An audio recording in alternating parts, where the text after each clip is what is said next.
आप देख रहे हैं लाइव इंडिया हर पल। नमस्कार, लाइव इंडिया में आपका स्वागत है। मैं सम्राट। प्रधानमंत्री नरेंद्र मोदी ने कहा कि ब्राजील लैटिन अमेरिका में भारत का सबसे बड़ा ट्रेडिंग पार्टनर है। हम अगले 5 सालों में बाइलेटरल ट्रेड को 20 बिलियन से आगे ले जाने के लिए कमिटेड हैं। हमारा ट्रेड सिर्फ एक आंकड़ा नहीं है, यह भरोसे की झलक है। प्रेसिडेंट के साथ आया बड़ा बिजनेस डेलीगेशन इसी भरोसे को दिखाता है। इंडिया मार्कोसुर ट्रेड एग्रीमेंट का विस्तार हमारे इकोनॉमिक सहयोग को और मजबूत करेगा। टेक्नोलॉजी और इनोवेशन में हमारा सहयोग दोनों देशों के साथ साथ पूरे ग्लोबल साउथ के लिए भी जरूरी है।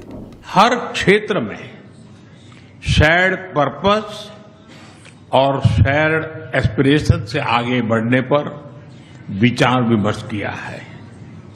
ब्राजील लैटिन अमेरिका में भारत का सबसे बड़ा ट्रेड पार्टनर है। हम आने वाले 5 वर्षों में द्विपक्षीय व्यापार को $20 बिलियन के भी आगे ले जाने के लिए प्रतिबद्ध है। हमारा व्यापार केवल आंकड़ा नहीं, विश्वास का प्रतिबिंब है।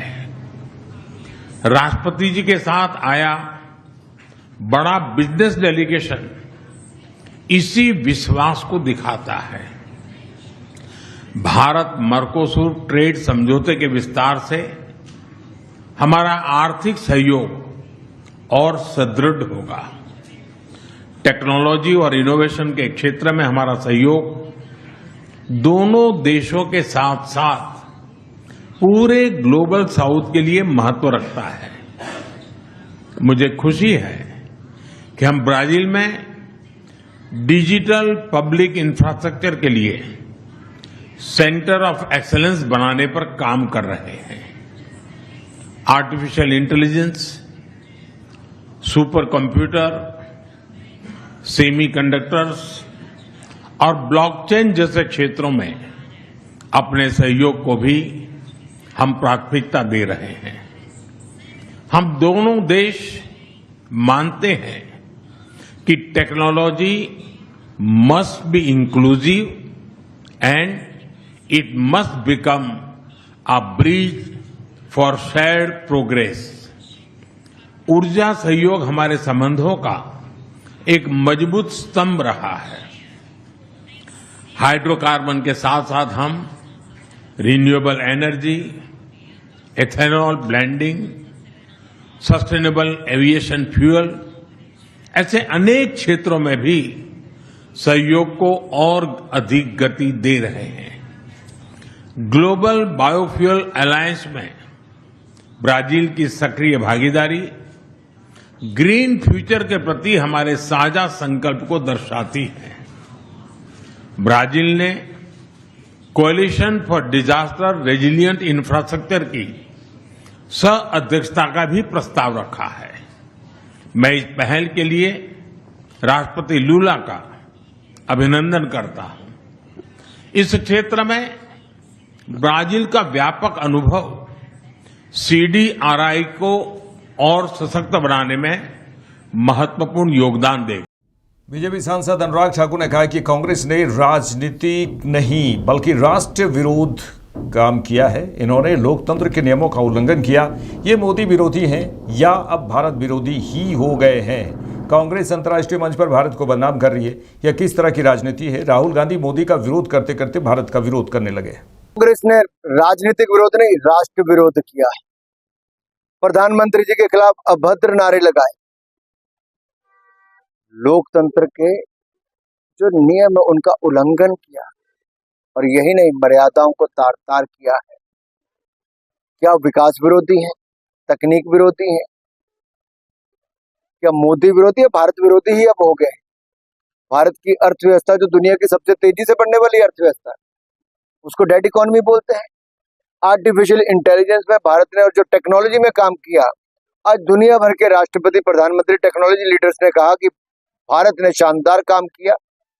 दुनिया की 50% डिजिटल पेमेंट्स यूपीआई पर होती है, जिसकी बुरी बुरी प्रशंसा फ्रांस के राष्ट्रपति और दुनिया भर के लोग करते हैं।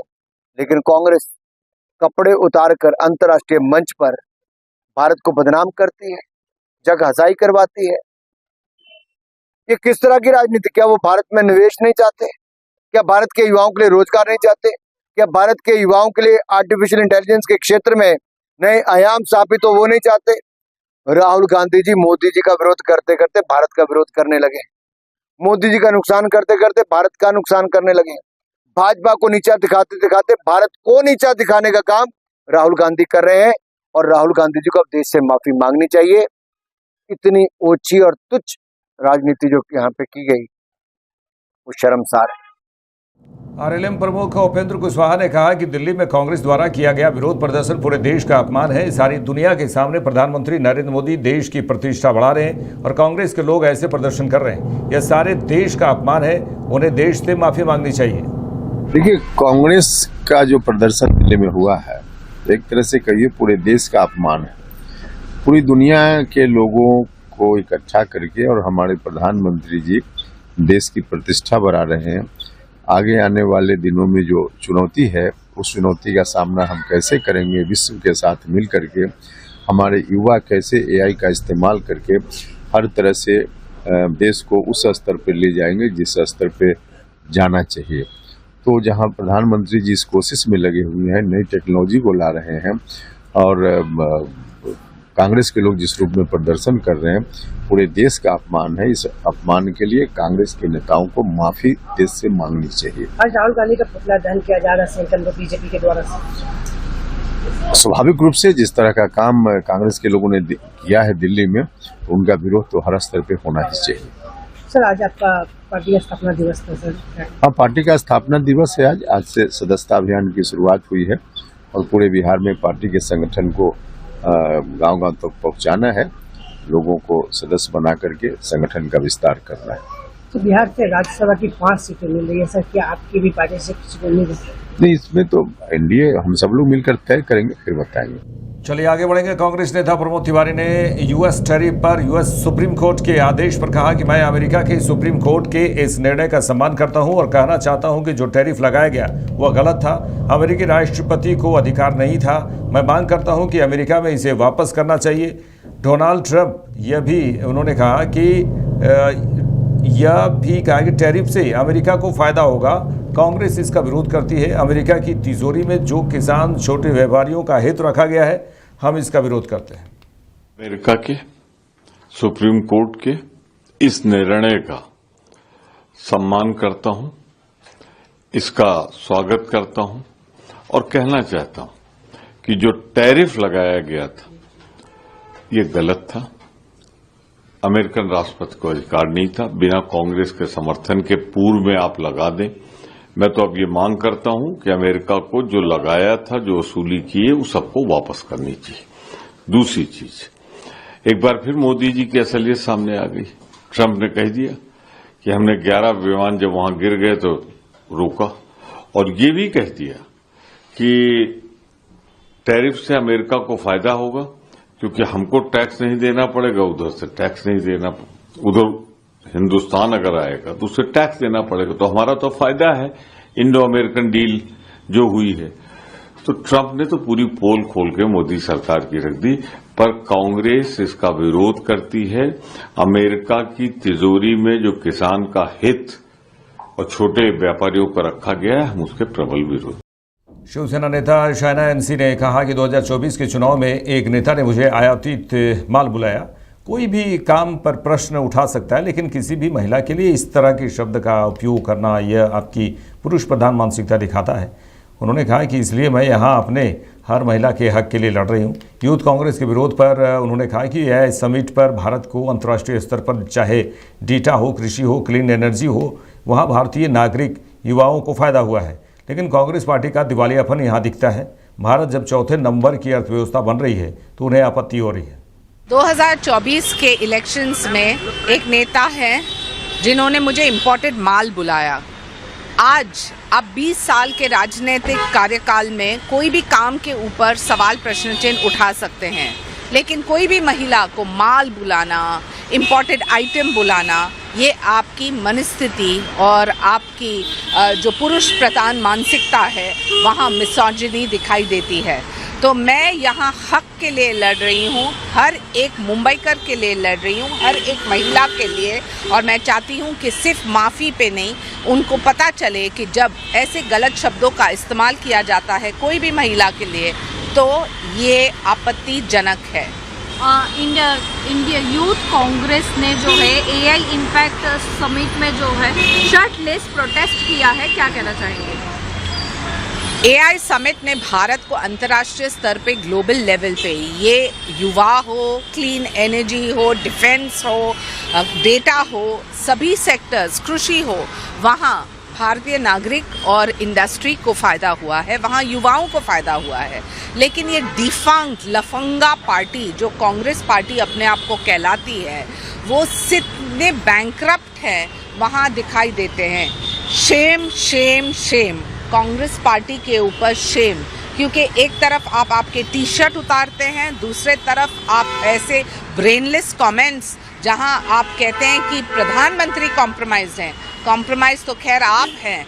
मैं आपको याद दिलाना चाहती हूं कि नेशनल हेरल्ड केस में क्या है, जो कोर्ट की आदेश आई है, आप बाहर निकले हैं तो आप बेल पे बाहर निकले हैं, तो कॉम्प्रोमाइज्ड आप है। हमें मत सिखाइए, जब भारत छलांग मार रही है 11वें इकॉनमी से चौथा से तीसरा, आपको आपत्ति हो रही है। लेकिन आप जो शर्मिंदा बनेंगे वो पब्लिक आपको करेगी, क्योंकि नंगा नाच तो आपका हो। नगर निगम सहरसा द्वारा शहर के विभिन्न चौक चौराहों पर अतिक्रमण हटाओ अभियान चलाया जा रहा है। पूर्व सूचना के बाद अतिक्रमित स्थानों पर बुलडोजर चलाए जा रहे हैं। आए दिन सहरसा शहर में जाम की समस्या से लोग घंटों सड़क पर फंसते हैं। परीक्षा के दिनों यह जाम कई परीक्षार्थियों के लिए मुसीबत बन जाता है। जाम में फंसने से 1-2 मिनट की देरी के कारण वे परीक्षा केंद्र में प्रवेश से वंचित हो जाते हैं। हाल के दिनों में ऐसी कई घटनाएं देखने को मिलती हैं और ताज़ा मामला उन्होंने कहा कि शनिवार का है, जब एसपी कार्यालय के मुख्य द्वार के समीप अतिक्रमणकारियों पर नगर निगम का बुलडोजर चला। तस्वीरें देखिए।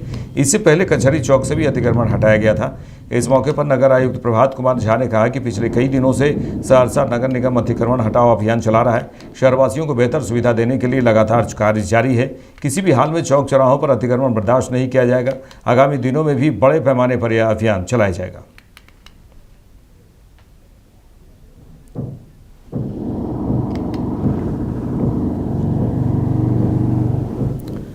चलिए आगे बढ़ेंगे। जहानाबाद स्थित ऐतिहासिक ठाकुरबाड़ी मंदिर में प्राण प्रतिष्ठा की पहली वर्षगांठ के अवसर पर भव्य उत्सव और विशाल भंडारे का आयोजन किया गया। इस अवसर पर सुबह से ही श्रद्धालुओं की भीड़ उमड़ी।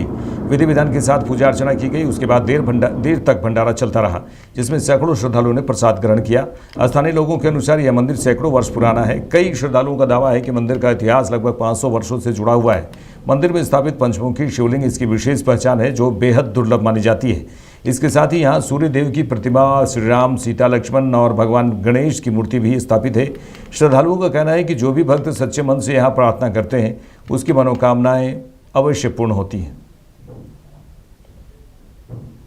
यह प्राचीन धरोहर है हम लोग, लेकिन कालांतर में धीरे धीरे लोग जो है बहुत सारे लोग जानते ही नहीं थे। जानने के बाद यहाँ आए और रमेश जी के भगवत कृपा जो हुआ, इनके कारण जो है मन में विचार आया यहाँ, और आने के बाद इन्होंने ठान लिया कि मंदिर को जो है हम विकास करेंगे। उसके बाद लोगों का आना जाना जो हो गया। यहाँ जो शंकर जी का जो मंदिर है, उसमें एक जो है सहस्त्रलिंगी जो है और 11 को जो है रुद्र जो है पास में छोटे छोटे जो है शिवलिंग बने हुए हैं। ऐसा प्रायः मंदिर में होता ही नहीं है। और जानकारी के अनुसार से लगभग 500 वर्ष पुरानी जो है मंदिर है, लेकिन कुछ कालांतर में विधि व्यवस्था गड़बड़ जो हो गया, जिसके कारण नहीं हो पाए। लेकिन लोग अब जागरूक हो रहे हैं और सनातन धर्म का बेस है श्रद्धा और विश्वास। श्रद्धा सबको है, विश्वास किसी को नहीं। लेकिन जिसको अगर विश्वास हो गया, कोई ऐसा काम नहीं है जो भगवत कृपा से पूर्ण नहीं हो। और जिनकी भी यहाँ अटल अगर जो है विश्वास हो गया है, उनका काम जो है बनता ही है, बशर्ते कि कर्म को करना है। हम लोग कर्म प्रधान जो है देश में रहते हैं और करते हैं, और इन्हीं की कृपा से आकर के जो है वहाँ पूजा पाठ करने का मुझे भी सौभाग्य प्राप्त हुआ है कि भाई हमारे तत्वाधान में, हमारे आचार्यत्व में प्राण प्रतिष्ठा हुई और ये पहली वर्षगांठ है। आज भी जो है पूजा विधिवत हुआ, हवन पूर्णाहुति हुआ। उसके बाद भंडारे का यहाँ जो है अभी जो है व्यवस्था होगी। भंडारा सब कुछ जो है पाएंगे और सब कोई के कल्याण के लिए, जन कल्याण के लिए हम लोग जो है पूजा पाठ किए हैं कि सभी लोग का कल्याण हो। यही सनातन धर्म है, यही वैदिक धर्म है। सर, पंडित जी का परिचय जानना चाहूँगा। मेरा नाम जो है रविंदर मिश्रा है, पाठक टोली जहाँ। मध्य प्रदेश के मुख्यमंत्री मोहन यादव ने यूथ कांग्रेस के विरोध पर कहा कि एआई समिट के दौरान कांग्रेस कार्यकर्ताओं द्वारा राहुल गांधी के कहने पर जिस प्रकार से अर्थनग्न अवस्था में प्रदर्शन किया गया, मैं इसकी निंदा करता हूं। कांग्रेस को शर्म आनी चाहिए। बीजेपी का विरोध करते करते कांग्रेस देश का विरोध करने लगी है। यह निंदनीय है। जिस प्रकार भारत हर क्षेत्र में प्रगति कर रहा है, ऐसे में जब वैश्विक स्तर पर इतना बड़ा कार्यक्रम हो रहा है और इस तरह के प्रदर्शन से कांग्रेस ने अपने दिमागी दिवालियापन का प्रमाण दिया है। कांग्रेस, राहुल गांधी, प्रियंका गांधी को माफ़ी मांगनी चाहिए। एआई समिट के दरमियान कांग्रेस के कार्यकर्ताओं द्वारा राहुल गांधी के कहने पर जिस प्रकार से अर्धनग्न अवस्था में प्रदर्शन किया है, मैं इसकी निंदा करता हूं और सच में कांग्रेस को शर्म आना चाहिए। धीरे धीरे करके कांग्रेस ने बीजेपी का विरोध करते करते देश का विरोध करने का जो रास्ता अपनाया है, ये सर्वथा निंदनीय है और हम सब के लिए दुर्भाग्य की बात है। यशस्वी प्रधानमंत्री के नेतृत्व में जिस प्रकार से भारत सब क्षेत्रों में प्रगति कर रहा है और नवाचार को लेकर के, नई टेक्नोलॉजी को लेकर के भारत ने अपनी चौथी आर्थिक ताकत बनाई।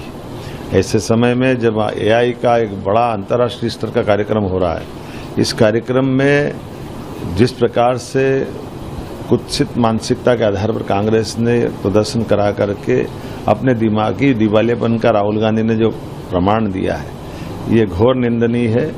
कांग्रेस को माफ़ी मांगना चाहिए, राहुल गांधी को, प्रियंका गांधी को माफ़ी मांगना चाहिए और बाज आना चाहिए ऐसी चीज़ों से जिससे भारत की बाहर छवि खराब होती है। मेरे साथ इस बुलेटिन में इतना ही। देश दुनिया की तमाम खबरों के लिए देखते रहिए लाइव इंडिया। नमस्कार।